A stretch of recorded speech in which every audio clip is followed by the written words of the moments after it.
As my grandmother said when she was crowned, coronations are a declaration of our hopes for the future. The doors at Sandringham closed quietly. There was no press, announcement, and cameras. Just William, a small, trusted circle, and a decision that had been building for months.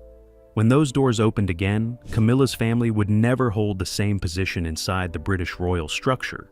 Titles reconsidered, access revoked, privileges quietly dissolved. Nobody saw it coming publicly. But behind palace walls, those closest to the situation say this moment had been inevitable. The only question was when. And now that it has happened, one thing is clear. William is no longer waiting, he is acting. And nobody in Camilla's orbit is safe. The meeting that shook the palace. Something shifted at Sandringham this winter. It wasn't loud or public. There were no leaked memos, no royal correspondents camped outside the gates. Just a quiet gathering behind very old walls. And when it was over, nothing inside the British royal family would look quite the same again. To understand what happened in that room, you first need to understand why that room was chosen. Sandringham is not Buckingham Palace. It is not a place of ceremony. It is not where the monarchy performs itself for the world. It is where the royal family goes to be private and honest, to make decisions they don't want witnessed. That choice of location alone tells you everything about the nature of this meeting. William chose Sandringham deliberately. This was not a coincidence. This was a statement. Word began filtering through royal circles in early 2025. A meeting had taken place. Senior figures had been present. The topic was sensitive enough that even trusted aides were kept out of the room for parts of the discussion. So, who was inside? Sources close to the palace suggest William was at the center of it. His most trusted advisors flanked him. People who have been with him since his early years as a working royal. People whose loyalty is not to the institution generally, it is to William specifically. Notably absent were figures aligned with Camilla's side of the family. That absence was not accidental. This was William's meeting, William's agenda, his moment to finally say what had needed saying for a very long time. And here is the first question that keeps circling back. What exactly pushed him to this point? What happened that made a private, controlled man like William decide that enough was enough? We will get there. But first, understand the weight of what this meeting represented. William has spent the better part of 3 decades being patient. Patient with the press, the politics of palace life, and with the complicated figures who moved through his family's orbit. He watched and observed. He said very little publicly. That patience has limits. Those who know William personally describe a man who thinks carefully before acting. But once he decides to move, he moves completely. There is no half measure, no diplomatic softening. When William draws a line, it stays drawn. The Sandringham meeting was William drawing a line, and the line was drawn directly around Camilla's family. Details of the actual conversation remain tightly controlled. That itself is telling. Palace sources routinely allow carefully selected information to trickle out when it suits the institution. The fact that this meeting has been so aggressively contained suggests the content was explosive enough to warrant real silence. But pieces have emerged. People familiar with the discussion say William arrived with a clear position already formed. This was not a consultation. It was not a debate. William was not asking for opinions on whether action should be taken. He was informing the room that action would be taken. The specific focus was Camilla's extended family, the Shan side and the Parker Bowles connections, the peripheral figures who had quietly accumulated access, influence, and privilege in the years since Camilla became queen consort. William's concern was not personal animosity, at least not entirely. His concern was structural. These were private individuals enjoying royal-adjacent privileges without royal accountability. No public duties, scrutiny, and justification. In William's view, that arrangement was no longer acceptable. There was a point in the meeting when the atmosphere shifted, when it became clear this wasn't a discussion about optics or management, a point when those present understood that William had already made up his mind, that the conversation happening in that room was not about whether to act, it was about how. One senior figure present reportedly said very little during the meeting. They listened and nodded. They left without pushing back. That silence speaks volumes, because pushing back against William on this issue would have required someone to argue that Camilla's family deserved to keep what they had. And nobody in that room was willing to make that argument out loud. What exactly did Camilla's family have? What privileges had they accumulated? And how deep did that access actually run? Because the answer to that question is more extensive than most people realize. Before we get to what was stripped away, consider this. The meeting at Sandringham was kept secret for weeks. In an institution as leaky as the British royal family, that is almost unheard of. Information moves through palace walls like water. Someone always talks. Someone always lets something slip to a trusted journalist or a well-placed source. Not this time. The silence around this meeting was disciplined, coordinated, intentional. And this tells you two things. First, William commanded genuine authority in that room. People listened to him. They followed his lead on containment. Second, the decision made was significant enough that even those who might have disagreed chose to stay quiet. That combination of authority and silence is the signature of a man operating at a completely different level than he was even 2 years ago. William is no longer the future king managing expectations. He is the future king managing outcomes. And the outcome decided at Sandringham this winter sent a message that traveled far beyond Camilla's family. It traveled through every corridor of palace life, through every figure who had grown comfortable in the warmth of royal proximity without earning their place there. The message was simple. That comfort is over. Camilla's family and the privileges they enjoyed. Most people know Camilla. They know the story. They were aware of the decades-long affair, the complicated path to the crown, the woman who went from the most controversial figure in British public life to queen consort sitting beside King Charles at the coronation. But most people don't know her family, and that is exactly how her family preferred it. Because while Camilla stood in the spotlight and absorbed decades of public scrutiny, her relatives operated in a very different space, quiet, comfortable, shielded from the press, and increasingly, shielded by the crown itself. That is the part of this story that has never been fully told, until now. Camilla comes from two distinct family lines, the Shands on her father's side, the Parker Bowles connection through her first marriage to Andrew Parker Bowles. Neither family was obscure before Camilla's relationship with Charles became public knowledge. The Shands had money and social standing. The Parker Bowles name carried military prestige and aristocratic credibility. These were people already comfortable in upper-class British circles. But being comfortable is different from being connected. And being connected is different from being protected. What Camilla's relationship with Charles gave her family was something money alone cannot buy. It gave them proximity to the most powerful institution in Britain. And proximity, inside royal circles, translates into privilege faster than almost anything else. So, what did that privilege actually look like? It started subtly, as these things always do. Invitations to private royal events, seats at gatherings that most of Britain would never see the inside of, access to royal residences for quiet weekends away from public view. Camilla's children from her first marriage, Tom Parker Bowles and Laura Lopes, were the most visible beneficiaries. They were present at major royal occasions and appeared in official photographs. They occupied a space somewhere between private family and public-facing royals without ever quite committing to either.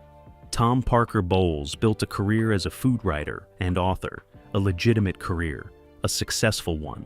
But his access to editors, publishers, and media figures was undeniably enhanced by his mother's position. Doors that might have taken years to open swung wide with considerably less effort. Laura Lopes moved through similar circles. Her work in the art world carried the quiet weight of royal connection. Galleries paid attention, collectors took meetings. The Parker Bowles name became something considerably more powerful once Camilla's place beside Charles was secured. But here is what most people don't realize. It wasn't just the children. Camilla's extended network benefited in ways that were never announced and rarely examined. Security considerations extended to family members in ways that went beyond standard protocol. Travel arrangements were made through royal channels for individuals with no official royal role. Private estates were made available. Staff resources were occasionally directed toward family needs that had nothing to do with royal duties. None of this was scandalous in isolation. Royal families have always extended certain courtesies to those connected to senior members. That is not new. What made Camilla's situation different was the scale, and the lack of scrutiny applied to it. Because Camilla's path to royal acceptance was so turbulent. It was so publicly contested there was an unspoken agreement inside the palace to give her family space, to not examine too closely what they were receiving, to allow a kind of quiet generosity that was never formally approved and never formally questioned. William noticed. He noticed for a long time before he said anything. And that raises the question that has been sitting quietly at the center of this story. When exactly did William start paying close attention to what Camilla's family had accumulated? And what did he see when he looked closely? This is where the story becomes particularly sensitive. In the years following Charles and Camilla's marriage in 2005, quiet discussions took place about honorary titles and styles for certain family members. Nothing was ever formally announced or publicly confirmed, but inside palace circles, it was understood that certain courtesies of address were extended. Certain forms of recognition that stopped just short of official designation, but carried real social weight in the world these families moved through. Tom Parker Bowles and Laura Lopes never held royal titles. That much is clear and documented, but the question of what informal recognitions were extended to the broader Shand Parker Bowles network is murkier than the palace has ever publicly acknowledged. William's team conducted a quiet review of exactly what had been extended to whom, and what that review revealed was uncomfortable reading, not because any single item was outrageous in isolation, but because the cumulative picture told a story of a family that had gradually settled into a level of royal adjacent privilege that nobody had ever formally authorized. Here is the simplest way to understand what had happened. When you are close to power for long enough, you begin to mistake proximity for entitlement.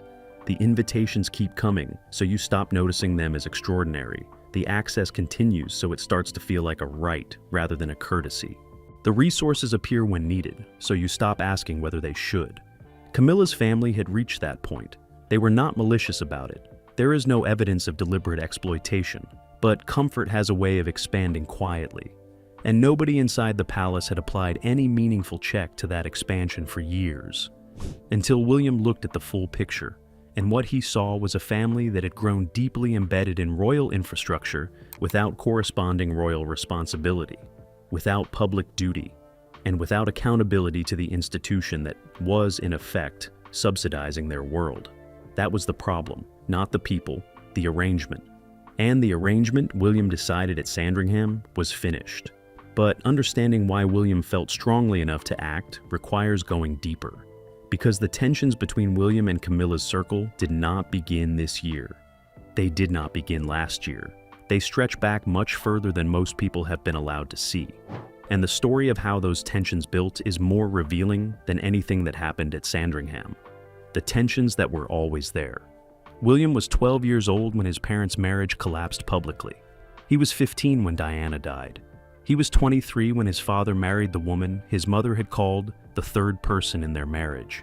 Nobody asked William how he felt about any of it. Not publicly, not in any way that mattered. He was a prince. He was expected to manage and expected to adjust. They wanted him to present a composed face to a world that was watching his every reaction. He managed, adjusted, and composed himself. But feelings buried that deep don't disappear. They wait. William's relationship with Camilla has been described publicly as warm, functional, evolved, and in certain respects, that is true. William is not a man who operates from unresolved rage. He is disciplined. He understands the institution he serves and what it requires of him emotionally. He made peace with Camilla's presence in his father's life because he had to. Because the alternative was a fracture that would have cost him more than it cost anyone else. But making peace with Camilla is different from making peace with Camilla's world. And it is Camilla's world, her family, circle and network of connections, where William's discomfort never fully resolved. Those close to William describe a man who watches carefully before speaking, a man who registers everything and reveals little, who keeps his observations private until the moment arrives to act on them. He had been watching Camilla's family for years, registering, filing, waiting. The early years after Charles and Camilla's 2005 wedding were a period of careful management. William was at university. He was building his own life. He was not yet in a position to challenge anything, even if he had wanted to. So, he observed from a distance as Camilla's family began settling into their new proximity to the crown. He saw the invitations being extended, the access being granted, the quiet accumulation of courtesies that nobody was officially tracking. He said nothing, but people who were around William during that period say he missed nothing either. By the time William married Catherine in 2011, his own position inside the royal structure had solidified considerably. He was no longer the grieving boy managing a complicated family situation. He was a senior working royal with his own household. He had his own staff and his own growing sense of what the monarchy should look like. And what he saw happening around Camilla's family did not align with that vision, not even close. This part of the story is rarely discussed openly. Catherine's arrival as William's wife changed the internal dynamics of the royal family in ways that are still being felt today. She is not a passive figure or a decoration. Catherine has sharp instincts about people and about institutional culture, and Catherine's instincts about Camilla's extended circle were never particularly warm. Sources describe a quiet but persistent friction. Nothing explosive, nothing that ever broke into public view, but a steady undercurrent of tension between Catherine's vision of what the modern monarchy should look like, and the comfortable informality with which Camilla's family moved through royal spaces. Catherine comes from a family that worked for everything they have. The Middletons are self-made in a way that old aristocratic Britain still quietly condescends toward. Catherine carries that awareness. She understands what it means to earn your position. Watching Camilla's relatives enjoy royal-adjacent privilege without corresponding effort did not sit well with her. And what does not sit well with Catherine does not remain invisible to William for long. There was a specific period when William's quiet observation shifted into something more active. It was not a single incident. It rarely is with William. It was an accumulation, a series of moments that individually might have been dismissible, but collectively told a story he could no longer ignore. There were questions about resources, about how certain arrangements were being made for Camilla's family members using channels that ran uncomfortably close to official royal infrastructure. There were questions about representation, about whether certain family members were presenting themselves in contexts that implied royal endorsement without that endorsement ever being formally given. And there were questions about loyalty, about whether the information moving through Camilla's extended network was always staying where it should. That last concern is the one that sources say troubled William most deeply, because William has lived his entire life inside an institution defined by leaks, by betrayals dressed as candor, by people who smiled in private and spoke to journalists in public. He has an acute sensitivity to where information flows and who benefits from its movement, and certain patterns around Camilla's circle made him deeply uncomfortable. Here is something that has not been widely connected. Harry's departure from royal life did not only damage the relationship between two brothers, it reconfigured the entire internal landscape of the royal family. It changed who William trusted, it changed how he evaluated the people around him, and it made him more vigilant, more controlled, more willing to act preemptively rather than wait for problems to fully surface. Harry's situation taught William a brutal lesson. Proximity to the crown does not guarantee loyalty to it. People who benefit most from royal connection can become the biggest threats to royal stability. Harry had everything the institution could offer, and he used his insider knowledge to dismantle parts of it publicly. William applied that lesson broadly. He began looking at everyone in the royal orbit through a sharper lens, asking harder questions about who had access, what they were doing with it, and whether the institution was receiving anything meaningful in return. Camilla's family came up in that assessment, and they did not come up favorably. Every long, simmering tension has a moment where it stops simmering and starts boiling. For William and the question of Camilla's family, that moment arrived in late 2024. The specific details remain protected. Sources will not be drawn on exactly what triggered the final shift, but what they will say is this: something happened that made the situation impossible to continue managing quietly. Something that required a formal response. It was something that made Sandringham necessary. And once William decided that Sandringham was necessary, the outcome was never really in doubt. Because William does not call meetings to explore options, he calls meetings to implement decisions. The decision had been made. What remained was the execution, and the execution was more sweeping than even those closest to the situation had anticipated, which raises the question that now hangs over everything. What exactly did William take away? What does it actually mean to have royal privileges stripped? And how did Camilla's family respond when the reality of what had happened finally landed? The stripping of privileges. When it came quietly. No press release or formal announcement. There was no carefully worded statement from Buckingham Palace or Kensington. Just a series of quiet communications. Letters, phone calls, conversations that were brief, direct, and final. Camilla's family began receiving signals that things had changed, not all at once. That is not how William operates. He is methodical, deliberate. He does not detonate when a precise incision will do the same job with less mess. The privileges were not stripped in one dramatic moment. They were withdrawn systematically, one by one, like someone quietly removing furniture from a room until the people inside finally realized the room is nearly empty. And by the time Camilla's family fully understood what was happening, most of it was already done. Security arrangements were the first to change. This is significant. Security is not merely practical inside royal circles. It is symbolic. The level of protection extended to an individual communicates their standing within the institution. It signals who matters, who is considered important enough to warrant the resources of the state. When security provisions for certain members of Camilla's extended family were quietly reviewed and reduced, the message was immediate and unmistakable to those paying attention. You are no longer considered essential to this structure. The reductions were not announced. They were simply implemented. New protocols were communicated through official channels, and with the kind of bureaucratic neutrality that makes pushback almost impossible. This was not presented as punishment. It was presented as an administrative review, but everyone involved understood exactly what it was. And the question that immediately followed inside Camilla's circle was sharp and anxious. If security arrangements have changed, what else is changing? The answer came quickly. The invitations stopped. Not all of them, not immediately. But the pattern became unmistakable within weeks of the Sandringham meeting. Private royal gatherings that certain family members had attended, as a matter of course, suddenly did not include them. Weekend arrangements at royal residences that had been quietly available were no longer extended. The informal channels through which access had been requested and granted for years went silent. Tom Parker Bowles and Laura Lopes found themselves exploring a changed landscape. Sources close to both describe a period of confusion, followed by a dawning and uncomfortable clarity. The doors were not being slammed, they were simply no longer opening. And there is something particularly unsettling about that. A slammed door can be challenged. It provokes a response. It demands an explanation. A door that simply stops opening offers nothing to push against, nothing to argue with, and nothing to appeal. It just stays closed. That is William's method. Remove the drama and confrontation. Simply restructure the reality and allow those affected to adjust to it.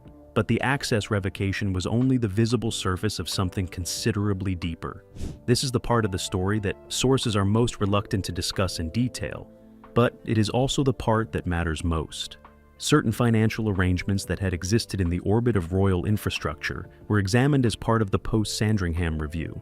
Not all of these arrangements were formal. Some existed in the gray space between official support and personal generosity, between institutional resources and private favor. According to William's team, that gray space had grown too large. Specific details remained tightly controlled, but sources familiar with the review describe a process of identifying arrangements that lacked formal authorization and systematically closing them, quietly, without public documentation. The effect on certain members of Camilla's extended network was significant, not ruinous. These are not people who will find themselves in financial difficulty, but the comfortable cushion provided by royal proximity became considerably thinner, and the thinning carried its own message. You built part of your stability on access to this institution. That access is being recalibrated. Plan accordingly. Here is where the story becomes genuinely complicated, because throughout this entire process, Camilla has remained queen consort. Her position has not changed. Her relationship with Charles has not changed. She continues to carry out official duties. She continues to appear at public engagements beside the king. But her family situation has changed dramatically. And that gap is the source of enormous tension inside the royal household right now.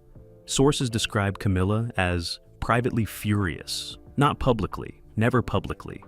Camilla has survived decades of public hostility by maintaining extraordinary composure in visible spaces.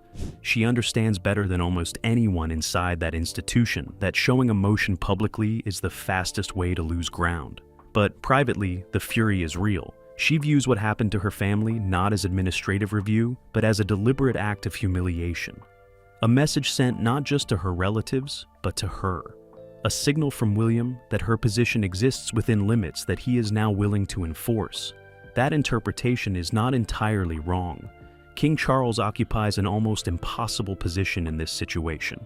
On one side is his wife, a woman he chose publicly and at enormous personal and institutional cost. A woman whose family is now being systematically stripped of privileges accumulated over years of proximity to the crown. On the other side is his son, his heir, the future of everything he has spent his life preparing to hand over. A man whose judgment Charles has increasingly come to respect and whose authority inside the institution is growing daily. Charles cannot afford to alienate William. Not now, not with his own health requiring careful management, not with the long-term stability of the monarchy, depending on a smooth and credible transition of power. But he cannot abandon Camilla either. Not without unraveling something essential about who he is and what he chose. Sources say Charles has attempted to mediate. He has to find some middle ground where William's concerns are addressed without the full weight of consequence falling on Camilla's family. Those attempts have not been successful. William is not interested in middle ground on this issue. He made that clear at Sandringham.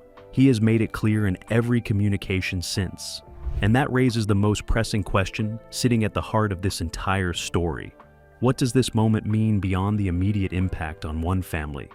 What is William actually building toward, and who else inside the royal orbit should be paying very close attention to what just happened? Because the stripping of Camilla's family privileges is not the end of this story. It is the opening move of something much larger. What this means for the monarchy. William is not finished. That is the most important thing to understand about everything that has happened. The Sandringham meeting was not a conclusion. It was not William drawing a line under a specific problem and moving on. It was William announcing the kind of king he intends to be. And that announcement has sent tremors through every corner of the royal family, through every peripheral figure who has grown comfortable in the warmth of royal proximity, and through every extended family member who built a life around access they never formally earned. The message from Sandringham traveled further than Camilla's family. It traveled to everyone. Something fundamental has shifted inside the British monarchy. For decades, the institution operated on a kind of informal generosity. Senior royals extended courtesies to those around them. Family connections opened doors. Proximity to the crown created opportunities that nobody examined too closely because the system had always worked that way. William is dismantling that system, not loudly or through public declarations, but through precise and deliberate action that leaves no room for misinterpretation. He is rebuilding the architecture of royal privilege from the ground up, establishing a clear and enforced distinction between those who hold official royal roles and those who simply benefit from royal connection. If you have an official role, you have accountability, public duties, scrutiny, responsibility. If you have no official role, you have no claim on royal resources, no access to royal infrastructure, no shelter under the institutional umbrella. That is the new rule, and it is being applied without sentiment. Camilla's family are not the only ones paying close attention to what just happened. There are other figures in the royal orbit who have enjoyed similar arrangements, similar quiet courtesies and access without accountability. They watched what happened to the Shan Parker Bowles circle and understood immediately that the same logic could be applied to them. The nervousness is real. Sources describe private conversations happening across multiple royal adjacent households right now.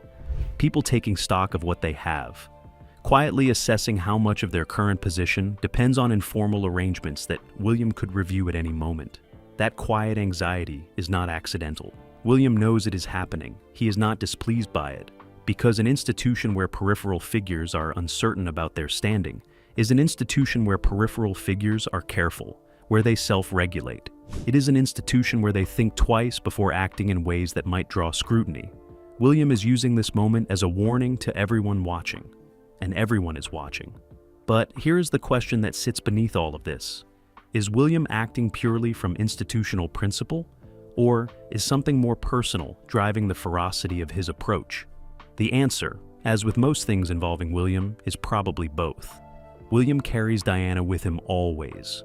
That is not sentiment. It is documented reality. He has spoken about it publicly. He has built charitable work around her legacy, and has named his daughter after her. Diana is not a figure from his past. She is a constant presence in how he understands himself and his purpose. And Diana's story is inextricably connected to Camilla. William made peace with that. As discussed, he made the peace that the institution required and that his own survival demanded. But peace is not the same as forgetting. Every time William looks at the privileges Camilla's family accumulated in the years since Charles chose Camilla over everything else, he sees something that connects to a much older wound.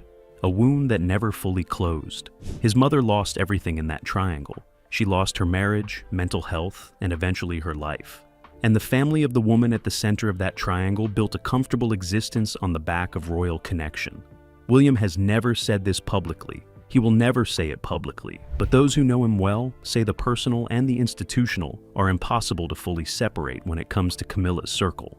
What he is doing is right by institutional logic. It is also a reckoning that has been waiting 30 years. Set the personal aside for a moment. Look only at the institutional picture. What William is constructing is a leaner, more accountable and defensible version of the British monarchy. He has watched public support for the institution fluctuate for his entire adult life. He has seen the damage done by peripheral royal figures who consume public resources without delivering public value. He has seen the press appetite for stories about royal excess and royal entitlement. He understands that the long-term survival of the monarchy depends on its ability to justify itself to a public that is increasingly skeptical of inherited privilege. His solution is radical simplicity.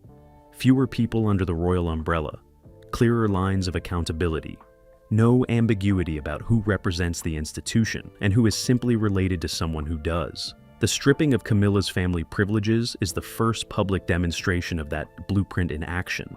It will not be the last. Sources close to William's office suggest that a broader review of royal adjacent arrangements is already underway. That other families connected to senior royals are being assessed by the same criteria applied to Camilla's circle. The question is not whether more changes are coming. The question is, who gets the next letter? Camilla is not a woman who accepts defeat quietly. She has survived longer and more brutal battles than this one. She endured decades of public hatred and came out the other side wearing a crown. She is resilient in ways that most people inside and outside the palace consistently underestimate. But her options in this situation are genuinely limited. She cannot challenge William publicly without creating a crisis that would damage Charles more than anyone else.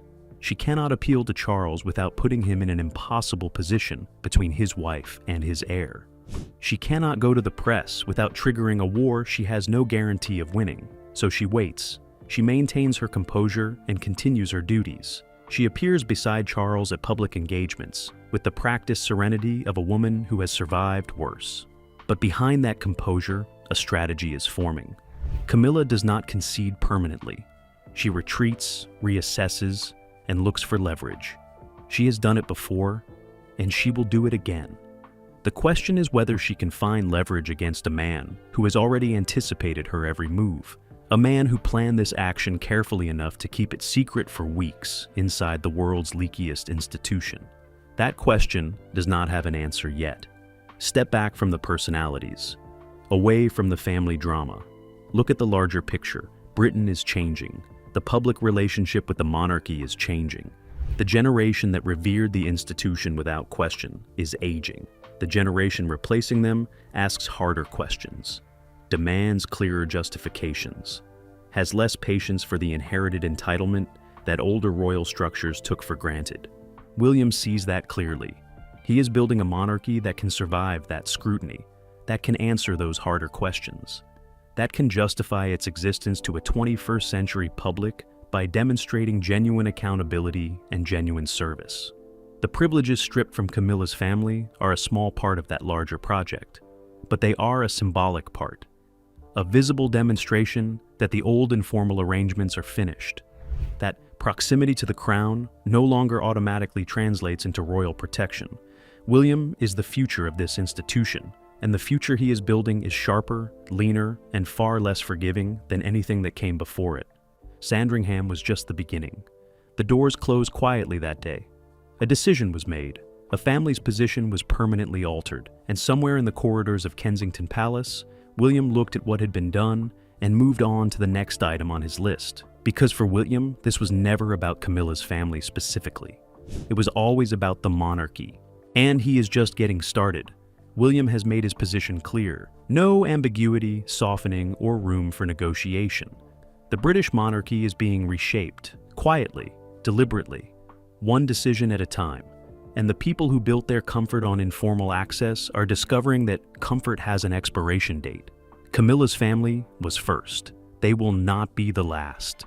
What William is building is something the monarchy has not seen in generations. A future king who acts before problems become crises, who draws lines before they are crossed twice. The question now is simple. Who is next? If this story opened your eyes to what is really happening inside the British royal family, drop your thoughts in the comments below. And if you are not subscribed yet, now is the time, because this story is far from over.